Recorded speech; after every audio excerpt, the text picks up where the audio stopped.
And welcome back to Fresh Outlook, everybody. I'm TWB. Over the last few weeks, we've looked back at the top headlines of 2012, so we thought we'd have a little fun and make some predictions of our own for 2013. That is what we just might think will dominate the headlines in the months to come. Take a look.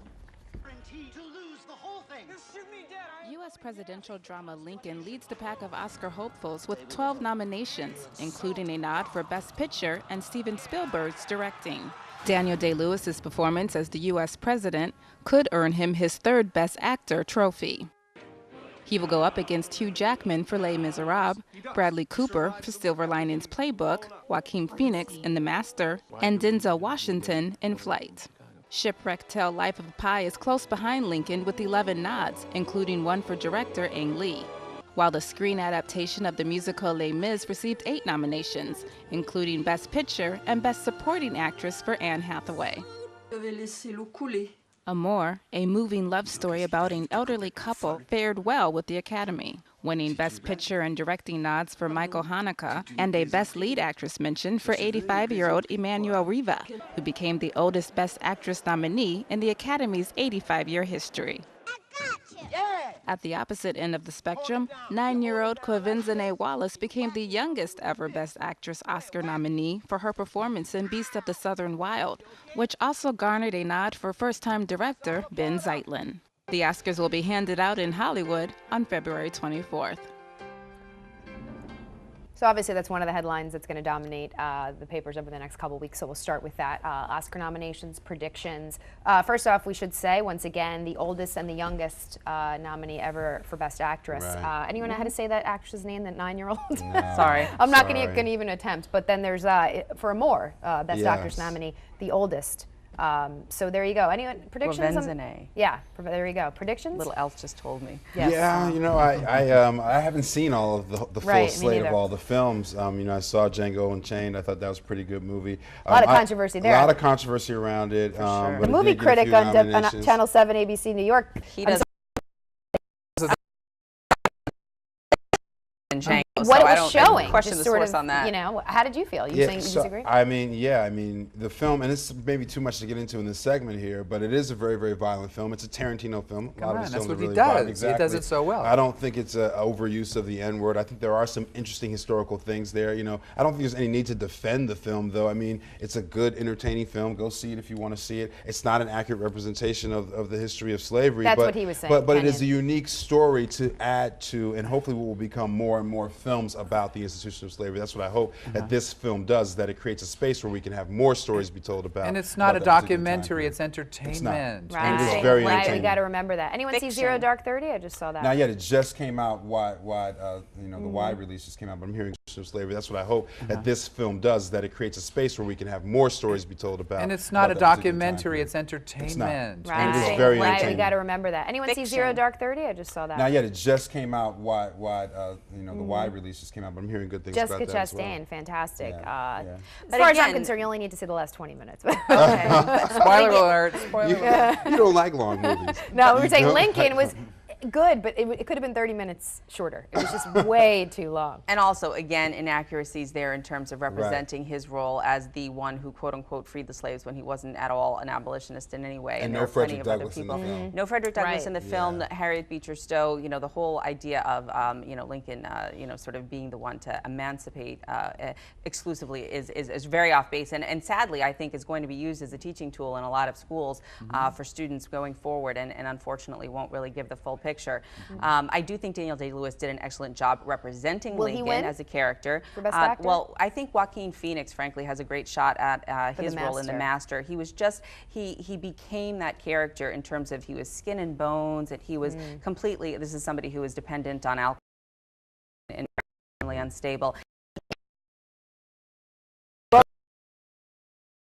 So they say it's a great performance. Exactly. So I think that he also stands a good chance, although that movie came out a few months ago, and so the recent buzz is about these other actors and stuff. I like Denzel in Flight too. I haven't seen that, but I thought that was they say it's a great performance. Great performance, and so you weren't personally offended or anything by the characterization. Listen, you know what's interesting though is that is based on a piece of recent history, but that pilot is actually white, and so they cast him as Denzel, which changes, you know, how you see the character in some ways, in some really interesting ways. But his performance is exceptional. So let's make some predictions. I predict Daniel Day-Lewis will take Best Actor. He does a film like every few years, and when he does, it's epic. Right. I mean, it is just and again, this performance, you believed he was Lincoln. So I'm going to predict that. I'm going to second that. Best movie, Les Mis is getting a little bit of buzz. I'm not sure actually on the best movie front who's going to get it. It might be Lincoln. It might be Lincoln. I think it might be Lincoln as well. I would like to see, you know, Joaquin Phoenix or For the Master. someone else. Yeah, I mean, Bradley Cooper isn't going to get it for Silver Linings Playbook. No. I'd love to see Beasts of the Southern Wild win anything. So Yeah. either for the supporting or for any of the nods that they've got, to be great. Because it's such a smaller film, you know, smaller release, but allegedly, you know, great, powerful performance. The social power of it. Any other predictions? De Niro was nominated for Best Supporting for Silver Linings Playbook. I saw it. It was it good? fine. You know, I mean, it's De Niro. He's great. I mean, Yeah.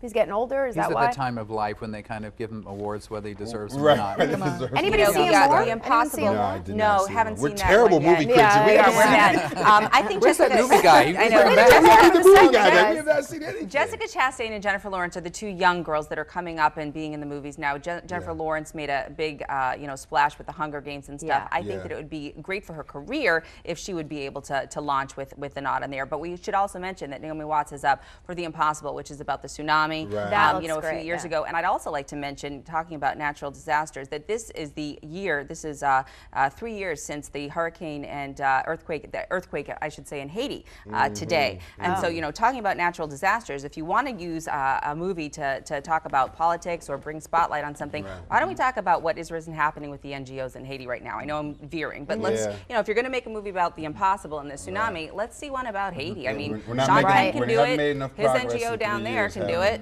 we? Right, You know? right. Okay, well, you guys don't seem to have many predictions. No one wants to go on the record We got time for for predictions. who might win. Any sort of headlines? I mean, will the next few months get us talking about Obama's stance on immigration? Gun control obviously Yep. is in the forefront.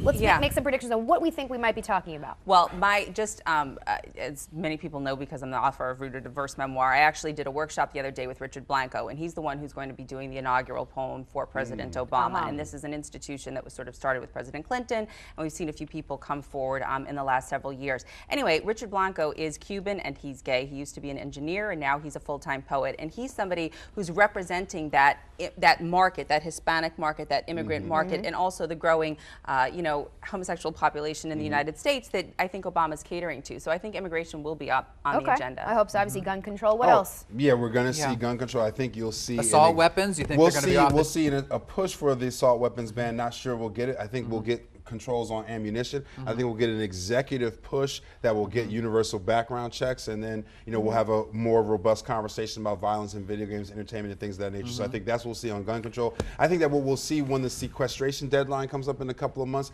you'll see the savvy beauty of Obama's picks to run his defense team, because they'll be instrumental Savvy in making beauty. sure that we can sell the ways in which we can bring down Last our thought, military. final thought, WJ? The economy is going to make a big rebound. Okay. I really think there are Nice. many indicators I think that are out there right now. I think we're going to make a big upward movement, the stock market and individual Okay. prosperity. Awesome. And See obviously, that. I know you guys were dying to mention, we're all going to be talking about who's going to be the next judge on the X Factor. I mean, that's that. Who's replacing Britney Spears? That trumps everything. The boy. economy, schmonomy. Yeah, We're out of exactly. time, everybody. I want to thank you guys, as always, for your fresh outlook. My all-star panel, of course, James, WJ, and Francesca. If you have a fresh outlook, we want to hear about it. Let us know on our Facebook page. You can also follow us on Twitter, @AbreWTV, or #Fresh Outlook. I'm TWB, or @TWBrill in the Twitterverse. Thanks for joining us. We'll see you next time on Fresh Outlook. Thanks, guys. All right.